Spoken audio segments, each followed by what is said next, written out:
Hey everyone, Dr. Holly here. Let's get on a little bit more with Mod 5. We got quite a few of these system ones that we're going to be covering with Mod 5 here. This one here is going to be fibromyalgia. Now some of you guys may have taken this many years ago from me. This here's one that you're going to see a lot in your clinics, and or at least we did in ours. And the troublesome thing is it's something that really affects the majority of people that will come in with aches and body pains that are of unknown origin, meaning that they did not know how it happened or what's going on, and they can't get a definitive diagnosis, and they've been trying literally everything, been to all different practitioners, and they're not getting any results. That's what this is going to be more geared toward, the fibromyalgia one. So what I wanted to do is kind of give you the background of fibromyalgia a little bit, because is there a massage technique for it? No, there really isn't. There's not a fibromyalgia massage technique that's taught that I have ever heard of. And the thing of it is, you need to alter the massage techniques that you do toward the degree of fibromyalgia and the severity of the symptoms of it in the client that you're seeing. So whatever you're doing, alter it to their comfort, which should be common sense, but it's also good to know if you are seeing a client that hasn't been diagnosed and they keep coming to you and they keep manifesting certain symptoms and signs, what to do and when to refer and possible who to refer to, right? Normally the diagnosis is made by a rheumatologist, and a lot of times you can't refer directly to a rheumatologist. You have to go through a family practitioner. It's just the way the chain of command is set up, mainly so because insurance will cover it, without a direct primary care referral. So what I'm going to do is go through some of the things of fibromyalgia. I won't say this is an unusually long webinar, but it's one that, what's going to happen is this year you're going to put in the back of your mind, and you're going to have a client on your table, and you're going to realize, hey, this year has some of these signs, and you're going to be able to pull some of this back up in memory and maybe do some tests for this. So anyways, we're going to go ahead and begin here, and hopefully you guys will get a lot of use out of this one. I think you will. All right, guys, hold on. Fibromyalgia, basically fibro meaning fibrous material, myo meaning muscle, and algia meaning pain. So fibromyalgia, the muscle fibers hurt, basically. Is it real? I mean, does it exist? Is it people just wanting to not get up and go to work because they're tired and they're lazy? Or is there something there? What about a relationship with other functional syndromes? Is it related to other things? Lyme disease, metabolism, CNS disorders. Can it be reliably diagnosed? Is there a definitive diagnosis, like, a CT, a MRI, blood test, things like that? Is it physical or psychological? Some cases, is it psychosomatic? Is there any effective treatment that works all the time? Is there a pill? Is a diagnosis helpful or harmful?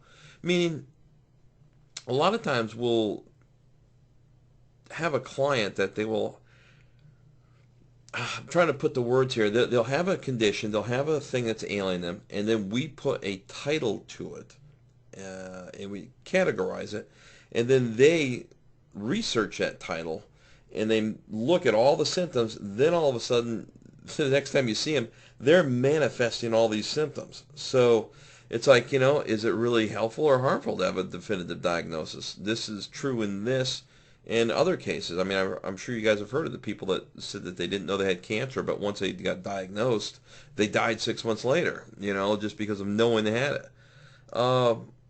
So I can't answer that question. As a matter of fact, I don't think anybody can. All we can do is observe.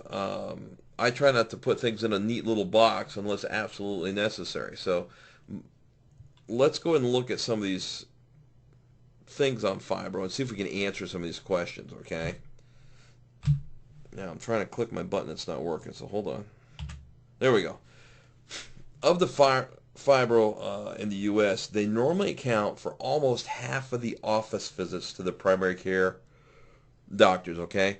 Medical classification for these office visits, they try to tie it in with another disorder such as IBS, non-cardiac chest pain, chemical sensitivity, TMJ, vulvodynia, tension headaches. They also try to classify it with psychiatric classification, somatization disorder, hypochondriasis, conversion disorder, post-traumatic stress disorder. It's mostly a primary care doctor's problem, and to be honest, they normally, since they don't have a definitive department of medicine that handles only fibromyalgia, they kind of get lost in the shuffle, to be honest, the ones that I've seen over the years. Hopefully, as we get better diagnosing and more things come out, we can get a better classification. As of now, the ones that are handling it is really the primary care, and then later on, if they can't find it and they suspect it, then they refer to a rheumatologist. And there's a couple base test points that you can do, but there's nothing definitive on this. Okay, so again, they normally try to tag it with another in the box diagnosis. Okay, some of the early diagnosis, long delay in diagnosis really can affect the outcomes. First of all, if it is an entity, which I believe it is, the longer you delay or try to shuffle it off, or people just say, you're lazy, you're lethargic, you don't want to do anything, and you delay it and delay it and delay it, the longer it is that you delay, the harder it is to come back out of it. I guess it's the farther you go down a road, you got to turn around and come back, right? So it takes longer and harder. Characteristics, for a quick speed diagnosis, if someone's doing a health questionnaire, or you're talking to them during your physical exam, getting your baseline, some of the things to watch out for is, I just hurt all over. It feels like I always got the flu, the aches, the chills, the fevers. I'm always tired. I go to bed and I wake up and I'm tired, right? Sometimes I can't sleep. I get to bed and I toss and turn. I wake up, I go back, I go, and then sometimes I'm driving down the road and I just get angry for no reason. Other things, if you have those tied with IBS, irritable bowel syndrome, irritable bladder, or multiple other somatic complaints, if you have all these tying in and it's looking like, man, this guy's just a train wreck, they may be having some symptoms of fibromyalgia. Okay, so keep that in mind. They're not just, and they could be a malingerer, just a glass half empty complainer about everything. But if they're not, they may be having some of the signs of fibro. Now, FMS is fibromyalgia. It should be algia syndrome. Probably need to change that here. Originally it was called fibrositis and fibrositis, excuse me, which implies inflammation, itis. So the problem is they changed it to algia because with studies and everything else, there is no inflammation. So it was really an incorrect term, because if there's no inflammation, you can't call it itis. So they dropped that the last few years, and now they've been calling it fibromyalgia, meaning the pain. Okay, so keep that in mind. It's not an inflammatory condition. So clients coming in and they have a lot of inflammation, they are achy all over, and they're inflammation around the joints, and they're getting some swollen, then you may be thinking more OA or RA, the arthritis type stuff. Okay, and then there is blood tests, there is some definitive tests for those, but if there's no swelling and they still ache all over, you may be looking at a fibro patient. So what is it? Chronic clinical syndrome of widespread muscle pain. Just aches, feels like you've been drugged through the knot hole and you're achy all over. It's non-inflammatory with fatigue and specific trigger points. There's normally trigger points, or tender points, I'm sorry, that are interperson related, meaning that if you take of all the people that are suspected of fibromyalgia, they will have some marked tender points that are almost identical along each other. We're going to get into that in a little bit. Some of the other reported signs and symptoms, obviously the physical pain, fatigue, disturbed sleep, The emotional and cognitive, depressed, or they're really anxiety. A lot of times they can't concentrate or they're just disorganized. Memory problems. Social. Obviously, just those two categories, physical and emotional, is going to cause family social ones, right? But they have disrupted family relationships. They have social isolation. They have disrupted relationship with friends. They have with work and daily activities, if you're achy all over, just getting up, getting dressed, getting in and out of the shower, things like that could really be problematic. Reduce leisure activities. They don't want to go out bowling. They don't want to go out to family night. They don't want to go out to dinner. Loss of career. Coming in late all the time. Sleeping in. Not performing, especially if they're in a labor position. Okay. The other thing, if they're in college, trying to push through classes. All that can cause problems in science. So it's good to get a good history on that. This would be the part of the rabbit hole you'd want to dive into if you're suspecting it. You can even come up, we even had a sheet that if the client came in and asked about fibromyalgia and we did some quick scans and thought they were, then we had a sheet that we typed up and we would have them fill it out and they would have little check boxes on this. And if we did, we would actually refer them to the family doc that we worked with, and we would fax them a copy of the sheet. So that is another thing. Now, when they talk about pain, let me just be clear on this. There's different types of pain that we know, right? More of the acute pain is over on the left, which is a nociceptive, a burn, right? Then you have a neuropathic, which is like shingles or herpes zosters, things like that. And then as we move farther to the right, it gets more chronic, which is the inflammatories, right? The arthritides, right? The arthritis and stuff. Then you can have a central pain amplification, which is the CNS is just going haywire, causing muscle pain all over the body, okay? Fibromyalgia, okay? Abnormal pain processing by the CNS. So that's how it would be if you had a list of pain scales where this would fall, okay? It wouldn't be in the nociceptive or neuropathic. It would be more over to the right and not in the acute or inflammatory. It would be more in the chronic pain, okay? Basically, again, this here, fibromyalgia is not due to damage or inflammation. So in other words, if it came on, you can ask them, well, did you trip? Did you fall? Did you join a gym and start doing a bunch of plyometrics, jumping off things and jumping on things? Yeah, no, I haven't done any of those. They're also accompanied by other somatic symptoms and syndromes, IBS, like we're talking about, headaches, things like that, memory loss. Then you also have chronic fatigue. Those are some other things. They're normally insidious in the onset, meaning they don't know how they came on. It's just been getting worse as we get older. Diffuse soft tissue, meaning more so in the muscle bellies and in the soft tissues, okay?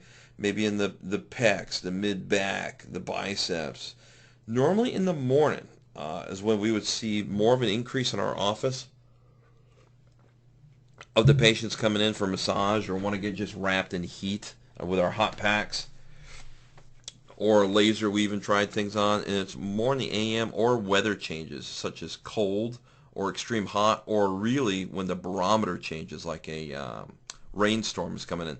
Almost mimicked the rheumatoid arthritis ones when the barometer changes, okay?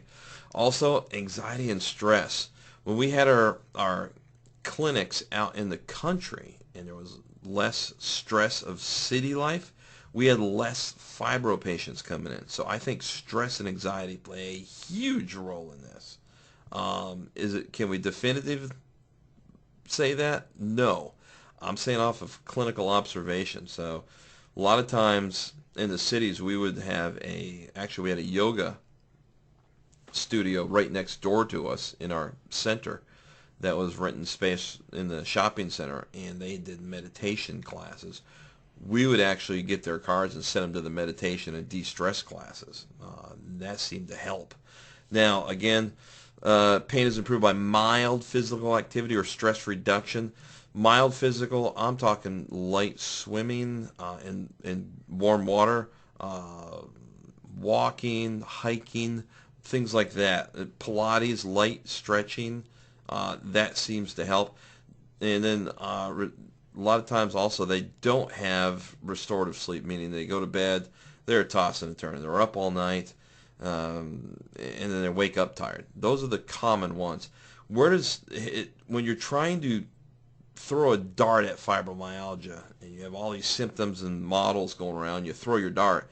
If you're going to pin it, it normally lands with the combination of the three. A psychological realm, just the tip of it will hit. The biological realm it'll hit. And then sociological, meaning the stressors and everything else of your environment. That's where it hits, right in here. Okay. What about getting a little bit more diagnosing? How can we get a little bit more accurate on this? Some of the criteria that must be satisfied before you can go, aha, you have fibro, is a history of widespread pain for more than 3 months on both sides of the body. It has to be bilateral. Okay, it can't be unilateral. And it has to be above and below the waist, and with the axial skeleton, anterior chest, lower back. It has to be kind of spread all over. Okay, can't just be my left arm is just killing me, I got fibromyalgia. No, it's got to be upper and lower in both sides of the body. It doesn't have to be the right arm. It doesn't have to be a mirror image. You can have your left arm bicep and your right arm forearm, okay? But it has to be both sides. Pain, 11 of 18 tender points, and I got an image of the tender points, with about 8.8 pounds of pressure, 4 kilograms. There's 2.2 pounds per kilogram, so about between 8 and 10 pounds of pressure. It has to be, and the second clinical order does not exclude diagnosis of fibro, meaning if you have all these and you got 11 of the 18 tender points, you probably got fibro or a good shot at it. And if you have confirmed diagnosis of IBS, doesn't mean that you negate the fibro. You could have a double thing going on. Okay, that's what it means right here. Here's some of the tender points. The control ones, you always hit the control one first, would be on the back of the right forearm. Kind of find the little tender spot, and you can also have right up here, where those forehead veins separate. Normally right in front of those, in line with the nose, right here. You can press and kind of find out to give the client, say, I'm going to press here with about 10 pounds of pressure, and I'm going to let you know, and you let me know how it feels, 0 to 10. Is it a 1, a 2, a 3, a 9? Let me know where it's at. And that's going to give you, Mary, kind of a marker of how it's supposed to feel. And I'm also going to do back here and squeeze back here. So those are your 2 control points. Then this is the other points where you hit. And you compare these other red points with the green points. Now, Mary, you're a little tender here, over here, right just off your SI. Your left SI joint, tell me, does it feel the same as the forearm or the forehead when I hit? No, it feels different. Well, does it feel worse? Because I'm putting about the same pounds of pressure. Is it more tender or less tender? Okay, so that's how you would do these, and that's what it was saying. Back up here, you have to have 11 of the 18 confirmed. Okay, and it has to be upper or lower. Okay. So if you have those, and you can do a quick one, you can say, you may have, here's what we know. You did the checklist, you have some of these things, you're not sleeping, blah, blah, blah, you're under a lot of stress, and now you say your muscles are achy all over. So we have 12 of these points, and they're upper and lower, both sides. So you have 3 of the things that's really pointing to fibromyalgia. So what I'm going to do is let's get you a referral to the family doc for more confirmation and get you in the system, see if we can help.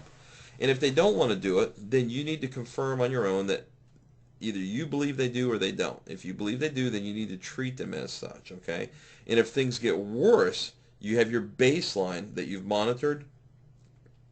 If they get worse, Mary says she's not sleeping, it's getting worse, or you do another checkpoint and you have 15 of the 18 points or all 18, then you need to stop what you're doing and get them referred out, okay? But this would be a good base indication for you. Why do a trigger point or a tender? I keep saying trigger point. Tender point exam, because it will confirm the impression. It'll give you a proxy idea for the pain sensitivity. You can also pair it to joint tenderness. Make sure they don't have a RA factor or a rheumatoid thing going on. Give you an idea of Prognosis, meaning you're not going to cure them. This is going to be an ongoing maintenance thing. It will also, before the massage, give you an idea of how much pressure to do. Okay? What some of them do is they will learn their pressures, 5, 10, 15, 20, 30 pounds of pressure with massage, and they know how to press to give the average pounds. And then with a fibro patient comes in, they can say, okay, Mary's getting hit in different areas, so we're going to do about 15 pounds of pressure max on Mary. Sports guy may come in, we're going to do 30 pounds of pressure on Josh. Okay, he's not fibromyalgic.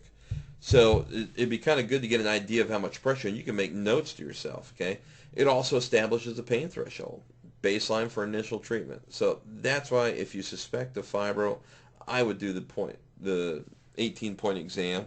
Okay, how much is 4 kilograms? The easiest way that you can do it and even monitor on those points of pressure that I just mentioned is, first of all, 4 kilograms is about as much as it takes to blanch your nail, okay? But you can also do it by getting a bathroom scale, putting it on your table, and pushing down on it, and watch how many pounds of pressure goes. Gives you an idea of how much pressure you're putting by the scale.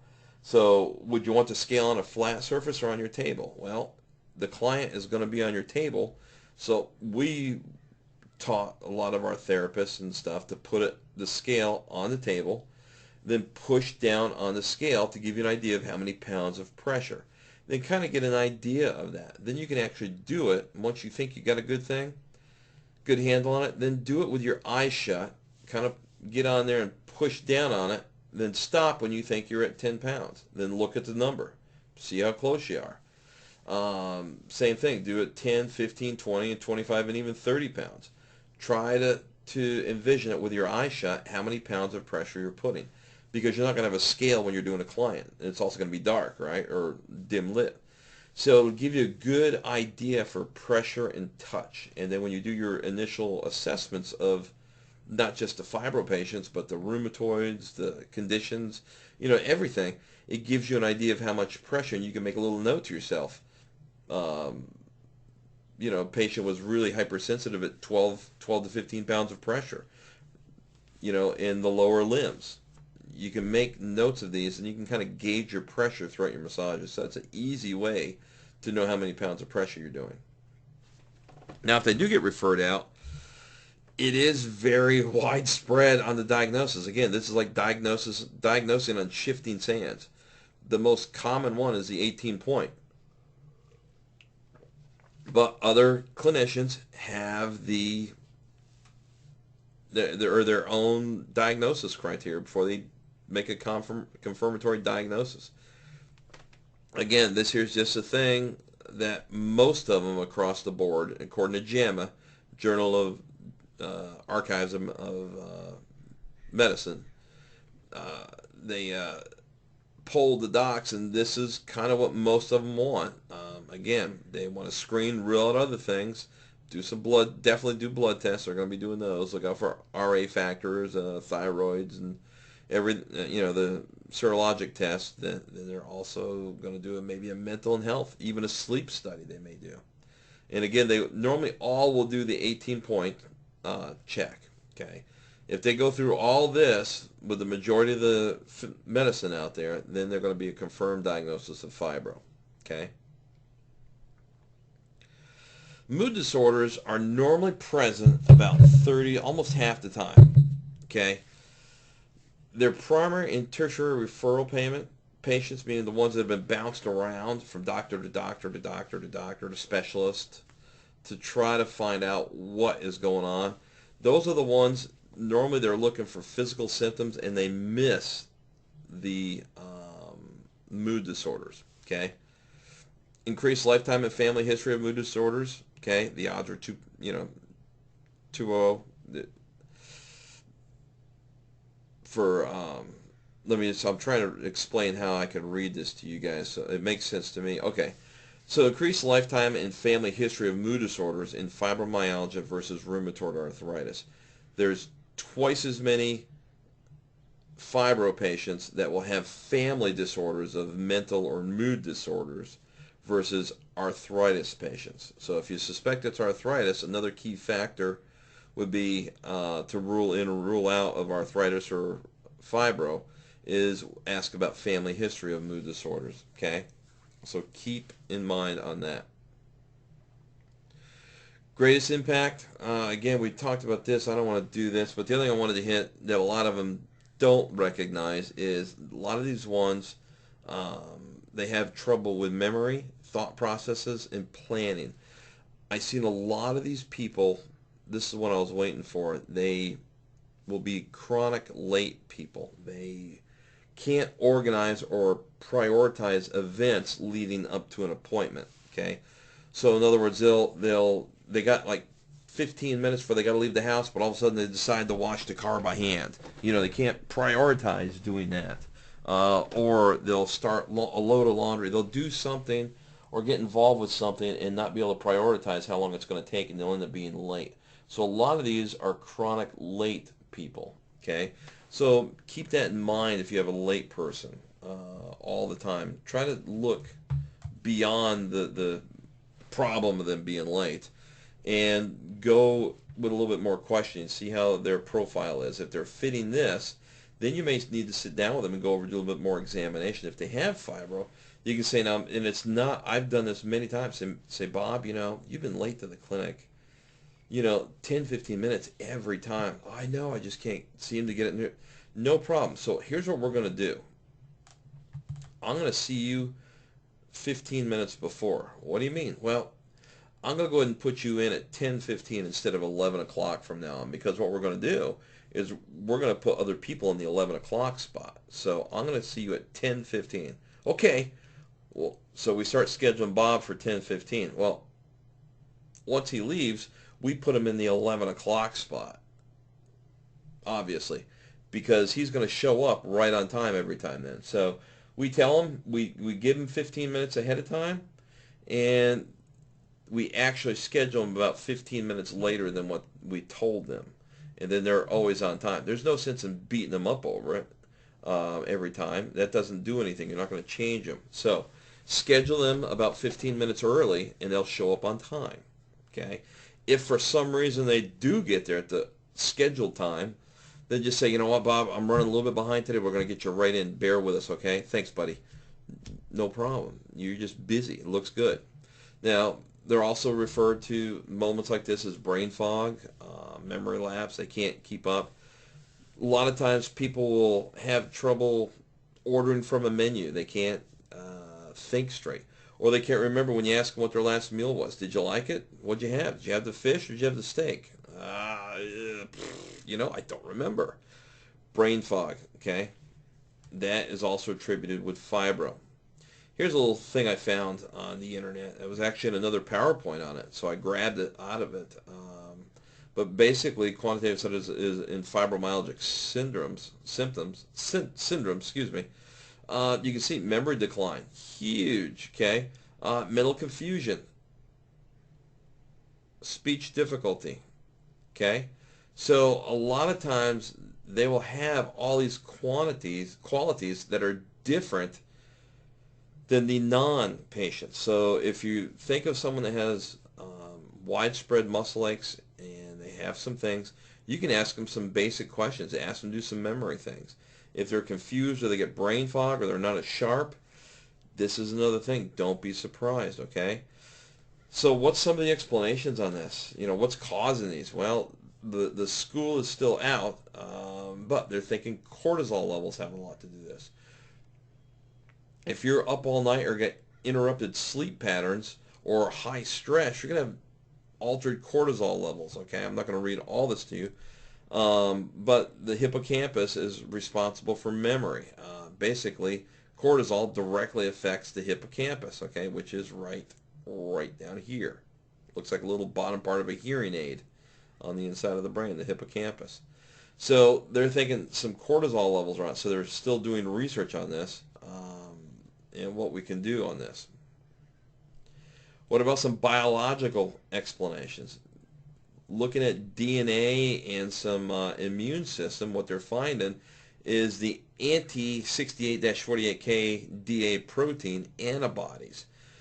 Persons with these in their blood that have a high proliferation of these seem to have some type of related immunological background, which are more frequent with hypersomnia, meaning sleep, short-term amnesia, and difficulty in concentration. Signs and symptoms of fibro, and may be used as a possible marker for fatigue and cognitive problems. So if you do a blood test, this may be a possible biological thing going on, saying, yeah, they're looking for a tag. Say, yes, if you have this, then you're diagnosed with this, kind of like a rheumatoid. Okay, so they're looking at these. This is some of the research that's out there. This is a little bit older. Also, clinical depression. 20% in one sample reported clinical levels of depression. These here, you have a lot of PTS, post-traumatic stress disorders. There's just a lot of depression. So if you see a client that has these things, keep in mind that they may also have bouts of depression, which is also going to alter mood. You guys can get the picture of how it's triggering all these. So going back to massage, is there a massage that can deal with all this? Not really. There's not a technique, but your general technique can be altered for this. I would do more of a relaxation, more, even try some cranial sacral therapy type stuff, some more stress. We've had some that I have done Reiki on myself. My wife has done Reiki. We've done energy work in combination with the passive stretching and the light massage techniques on these. Okay, the fragmented sleep. There's also some physical things that manifest with this, with the fibro. Limb movements, RLS, and sleep apnea. These are some physical things that can be accompanied with the fragmented sleep with fibromyalgia at night. So if the person's saying they're not sleeping at all like that and you're getting red flags popping up for fibro, ask them if they have the PLMS or RLS or they have sleep apnea. A lot of times they may need to go out for a sleep apnea study. Could be because these things, which cause it? It's the chicken or the egg thing. It could be maybe these things are stopping them from sleeping and they're getting broken sleep, which is making their cortisol levels skyrocket throughout the day. They could also be getting weight gain. This has a lot to do with weight gain too, which could lead to fibromyalgic symptoms. Okay, so there's a lot of things on here also. So who's susceptible to this? Any age really, but between 40 and 60. And ladies, I'm sorry, again, you guys are taking first place on this again. Between 60 and 90% are female. Okay, a lot of times also ones that have a medical illness, SLE, RA, OA, thyroid issues, hepatitis, important to consider patient with rheumatic or chronic pain. Prior medical illnesses, Lyme's or viral, other things with the viral. Medications, tapering off long-term steroid, prednisones and stuff like that. Those ones are prone to get this. Risk factors, you can also have genetics. Relatives of FM patients are at higher risk for FM, fibromyalgia. First degree relatives are significantly more likely, and they have more tender points, your children, right? Environmental factors, physical trauma or injury, infections. Again, this, I underlined this and bolded it because I see a lot of life-changing events that happen and they started just getting achy. The emotional ones, and that's why I did a lot of passive stretching with combo Reiki energy work with these guys, and it really seemed to help. Okay, and again, women 7 times more than men. What I found is a lot of times, I know this, I'm going to get off the FM for a moment, but a lot of times with things you just couldn't find a, gosh, don't hate me for saying this, guys, but you can't find a third dimension treatment. You can't find anything physical wrong. All tests are negative. Even the fibromyalgia test is not working, and they've been through the gamut. I find that our different layers of auras, different ethereal bodies can hold baggage, and sometimes you just need a good cleanse. You need a good chakra cleanse. You need a good energy work cleanse. I've done many of that on the clients, and they improve when no one's done those. So if you have a client like that, look into things like that. If you don't do it, refer them out to someone that does. Then have them come back for general massage.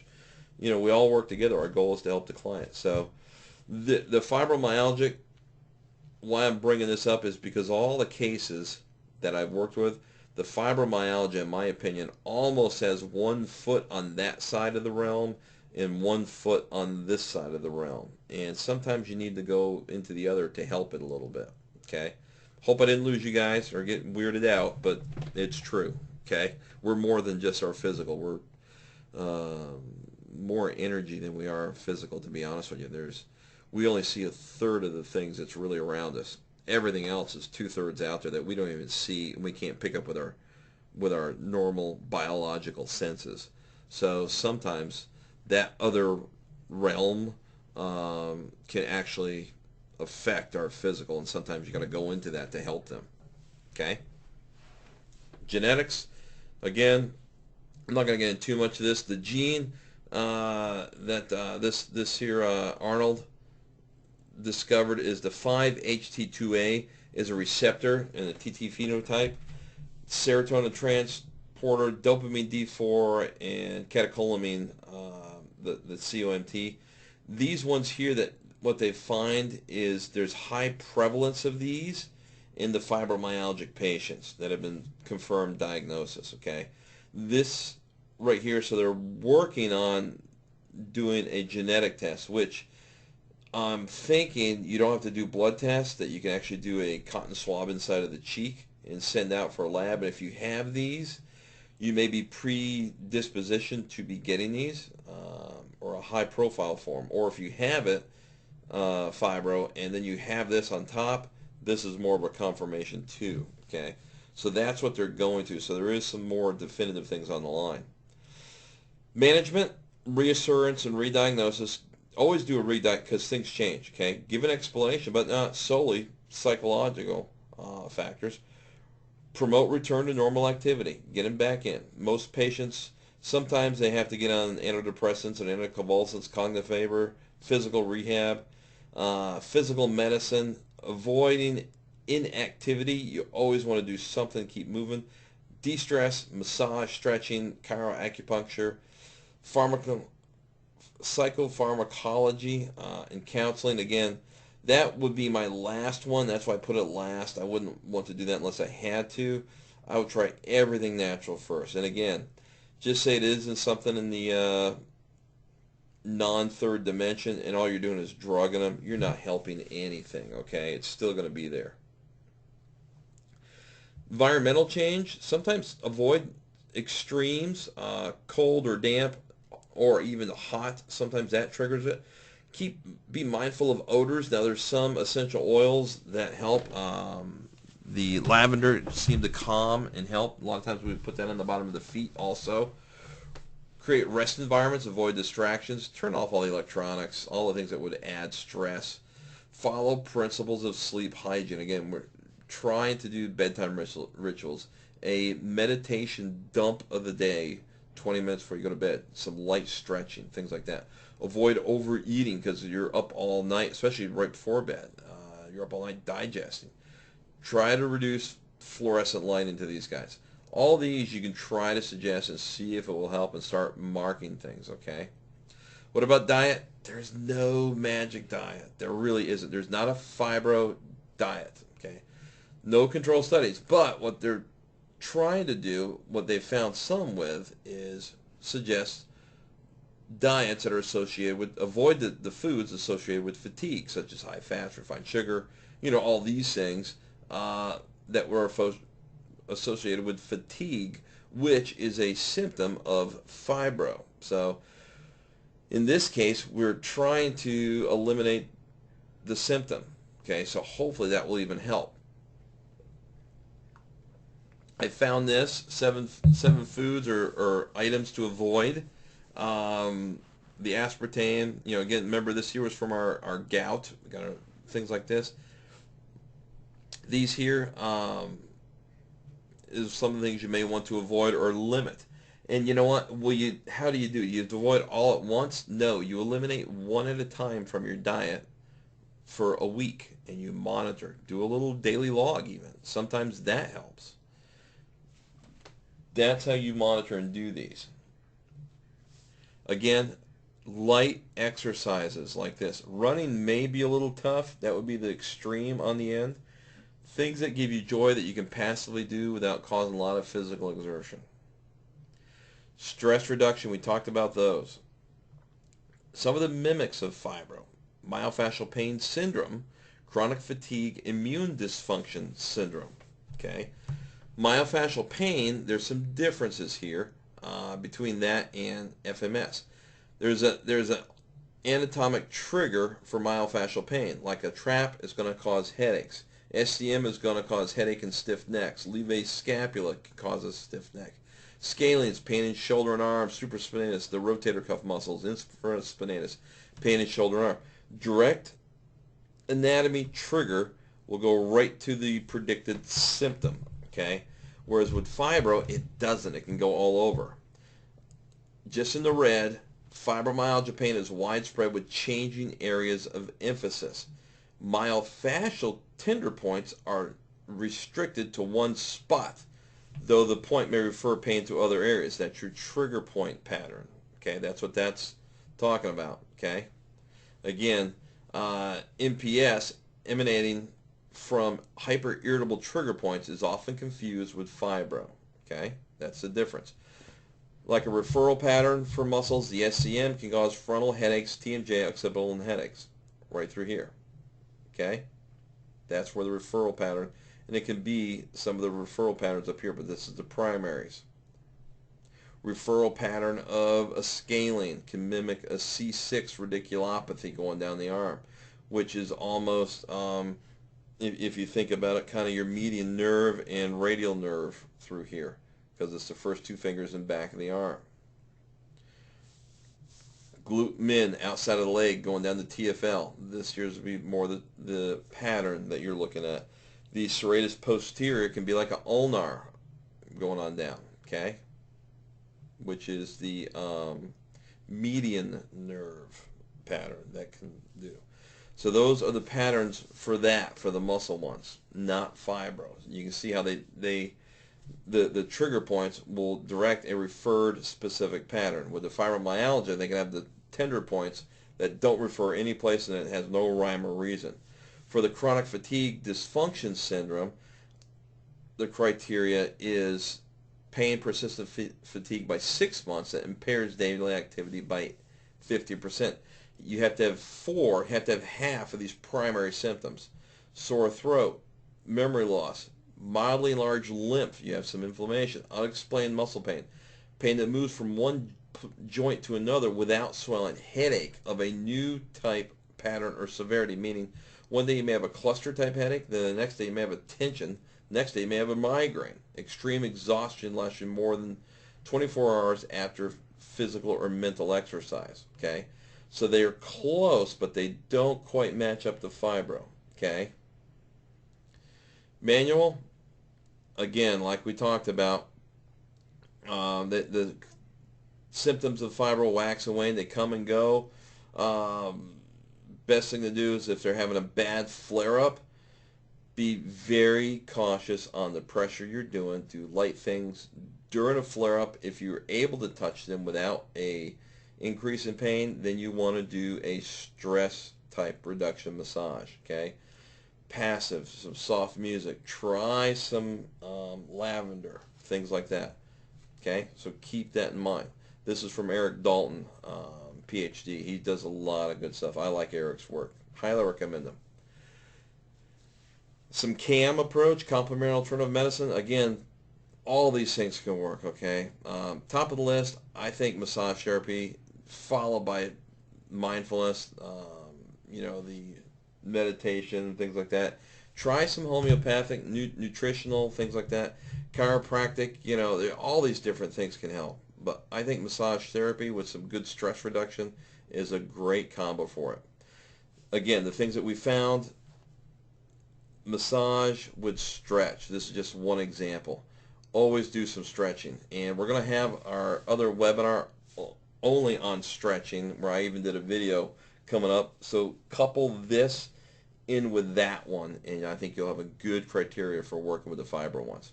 All right, guys, I'm going to go ahead and check out of here. I'll be throwing more your way, and if you got questions, always shoot me an email. I can try to walk through some of these. Again, I can't diagnose over the internet, but I could probably give you some ideas to look forward, different options, and hope you're enjoying these. All right, guys, take care. Bye.